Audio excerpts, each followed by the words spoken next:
Hello স্টুডেন্টরা, tuition রুমে তোমাদের স্বাগতম।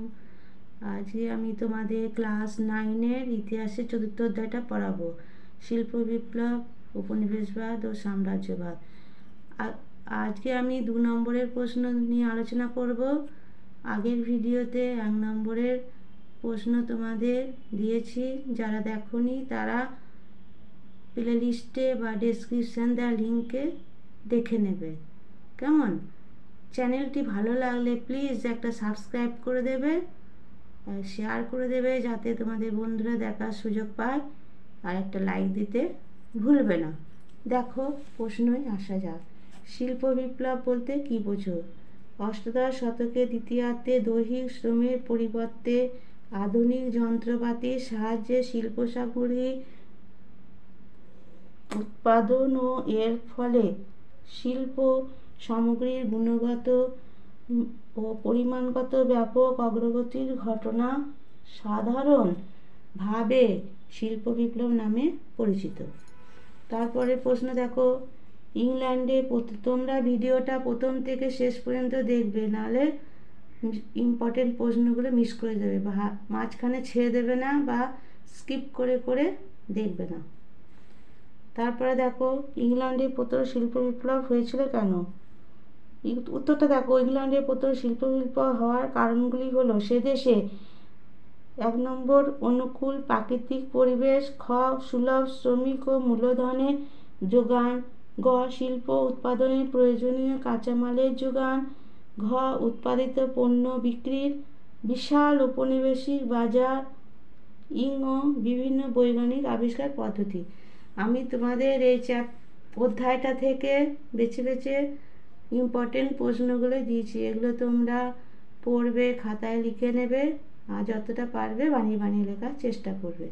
দেখো, শিল্প বিপ্লবের 2টি মূল্যগত বৈশিষ্ট্য লেখো।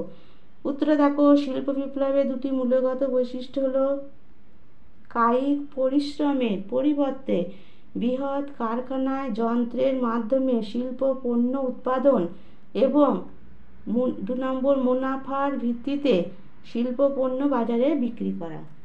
তারপরে দেখো, ইংল্যান্ডে শিল্প বিপ্লবে নারীদের ভূমিকা কী ছিল? উত্তরে দেখো, ইংল্যান্ডের শিল্প বিপ্লব সেদেশে দরিদ্র নারীদের অর্থ উপার্জনের পথ তৈরি করে দিয়েছিল। অবিবাহিত বিবাহিত মহিলারা উপার্জনের উদ্দেশ্যে বিভিন্ন ঘরোয়া বস্ত্র কারখানা, কয়লা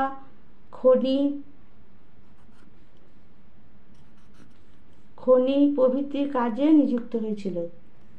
তারপরে প্রশ্ন দেখো, শিল্প বিপ্লবের সহায়ক 2টি যন্ত্রের নাম লেখো। উত্তর দেখো, শিল্প বিপ্লবের সহায়ক 2টি উল্লেখযোগ্য যন্ত্র ছিল, 1 নম্বর আর্করাইট কর্তৃক আবিষ্কৃত ওয়াটার ফ্রেম, এবং জেমস ওয়াট কর্তৃক আবিষ্কৃত বাষ্পীয় ইঞ্জিন। এই প্রশ্নগুলো তোমরা সব পড়বে, লিখে নেবে খাতায়, খুব ইম্পর্টেন্ট প্রশ্ন আমি বেছে বেছে দিয়েছি। আর ভিডিওটা প্রথম থেকে শেষ অবধি দেখবে, স্কিপ করে করে দেখবে না, বা মাঝখানে ছেড়ে দেবে না। তারপরে দেখো, মালিক শ্রেণী বলতে কাদের বোঝায়? মালিক শ্রেণী বলতে শিল্প উৎপাদনে পুঁজি বিনিয়োগকারী শ্রেণীকে বোঝায়। এদেরই শিল্প কারখানায় দরিদ্র শ্রমিকরা উৎপাদন কার্য অব্যাহত রেখে শ্রমের বিনিময়ে মজুরি লাভ করে।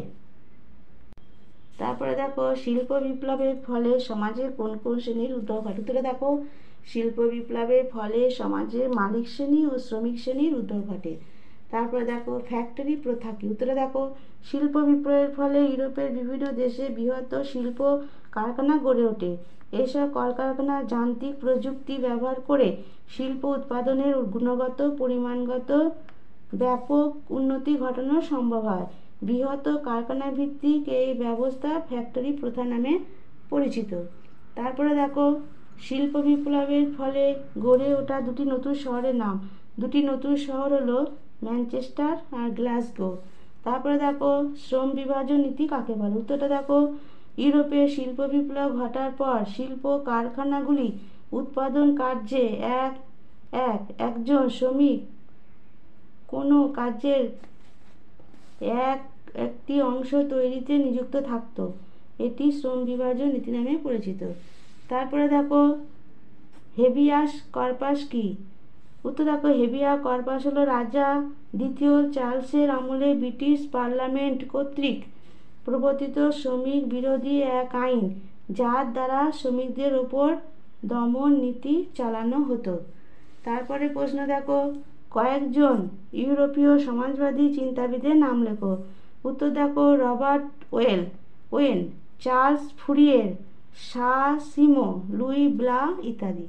তারপরে দেখো নৈরাজ্যবাদের জনক কাকে বলা হয়? কয়েকজন নৈরাজ্যবাদের প্রবক্তার নাম লেখো। নৈরাজ্যবাদের জনক হলেন প্রুধো। কয়েকজন নৈরাজ্যবাদের প্রবক্তা হলেন প্রুধো, মিখাইল বাকুনিন, মুরে বুকচিন, আলেকজান্ডার বাকম্যান ইত্যাদি। তারপরে দেখো নব্য সাম্রাজ্যবাদ বা নয়া উপনিবেশবাদ কি? উত্তরে দেখো 1870 খ্রিস্টাব্দের পরবর্তীকালে ইউরোপের শিল্প উন্নত জাতিগুলি পণ্য বিক্রি এবং কাঁচামাল সংগ্রহের জন্য এশিয়া এবং আফ্রিকায় বিভিন্ন স্থানে আধিপত্য প্রতিষ্ঠা করে। এই ঘটনা নব্য সাম্রাজ্যবাদ বা নয়া উপনিবেশবাদ নামে পরিচিত। তারপরে প্রশ্ন দেখো সুয়েজ খাল খননের পরিকল্পনা কে করেছিলেন? ফরাসি আধিকারিক ফার্দিনান্দ দা লেসেপ্স 1854 খ্রিস্টাব্দে সুয়েজ খাল খননের পরিকল্পনা করেন। সম্পদের নিগমন বলতে কি বোঝো? উত্তরে দেখো পলাশী যুদ্ধের পর থেকে ব্রিটিশ ঔপনিবেশিক শক্তি বাংলার বিপুল পরিমাণ অর্থ সম্পদ এখান থেকে বিলেতে নিয়ে যায়। এই ঘটনা সম্পদের নিগমন নামে পরিচিত। এই প্রশ্নগুলো সব ইম্পর্টেন্ট, আমি তোমাদের বইয়ে খুঁটিয়ে লিখে দিয়েছি। হ্যাঁ, তোমরা সব দেখবে, লিখে নেবে, মুখস্থ করে নেবে। শর্ট কোশ্চেনগুলো ভালো করে করবে, শর্ট কোশ্চেনে পুরো নাম্বার পাবে। সবই করতে হবে শর্ট কোশ্চেন। তারপর দেখো কে নেভিগেটর নামে পরিচিত ছিলেন? তার দেশের দুজন নাবিকের নাম লেখো। পর্তুগালের নাবিক রাজকুমার হেনরি নেভিগেটর নামে পরিচিত ছিলেন। তার দেশের দুজন নাবিক ছিলেন ভাস্কো দা গামা ও বার্থোলোমিও দিয়াজ। তারপরে দেখো হে ডক্ট্রিন এ কি বলা হয়? মার্কিন পররাষ্ট্র সচিব স্যার জন হে তার ঘোষণায় বলেন যে 1 নম্বর চীন সব দেশের কাছে সমান। 2 বিভিন্ন শক্তির দখলে থাকা চীনের বিভিন্ন অঞ্চলে আমেরিকাকে বাণিজ্যের সমান সুযোগ দিতে হবে। তারপরে দেখো ভারতে প্রথম রেলপথ স্থাপন করে কোন কোম্পানি এবং কবে? উত্তরে দেখো ভারতে প্রথম রেলপথ স্থাপন করে great Indian peninsular railway company. এই রেলপথ স্থাপিত হয় 1853 খ্রিস্টাব্দে। তারপরে দেখো চীনা তরমুজের খণ্ডীকরণ বলতে কি বোঝো? বিভিন্ন বিদেশি শক্তি চীনের বিভিন্ন অংশ দখল করে অর্থাৎ তরমুজের মতো খণ্ড খণ্ড করে নিজেদের মধ্যে ভাগ করে নেয়।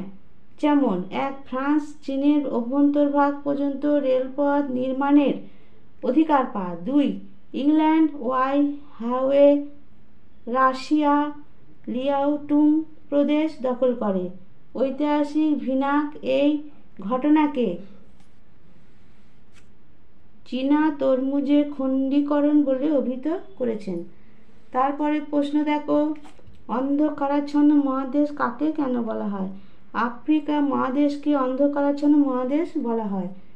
19 শতকের তৃতীয় দশক পর্যন্ত অরণ্য সংকুল ও সমুদ্র বেষ্টিত আফ্রিকা ছিল ইউরোপীয়দের কাছে অজ্ঞাত। তখনও পর্যন্ত এই মহাদেশের সভ্য জগতের কোনো মানুষের পা পড়েনি, তাই আফ্রিকাকে অন্ধকারাচ্ছন্ন মহাদেশ বলা হয়। এই প্রশ্নগুলো তোমাদের এই চ্যাপ্টার থেকে খুঁটি আমি দিয়েছি। তোমরা সমস্ত প্রশ্নগুলো দেখবে, খাতায় লিখে নেবে, মুখস্থ করবে। শর্ট কোশ্চেনগুলো আসবে। হ্যাঁ, আচ্ছা ঠিক আছে। চ্যানেলটি ভালো লাগলে প্লিজ একটা সাবস্ক্রাইব করে দেবে, শেয়ার করে দেবে, যাতে অন্যরা তোমাদের বন্ধুরা দেখার সুযোগ পায়। আর একটা লাইক দিতে ভুলবে না। আর এই পড়াটা তোমাদের কেমন লাগলো, তোমরা বুঝতে পারছো কিনা কমেন্ট বক্সে কমেন্ট করে জানাবে। আচ্ছা ঠিক আছে, আজকে ভিডিওটা আমি এখানেই শেষ করলাম।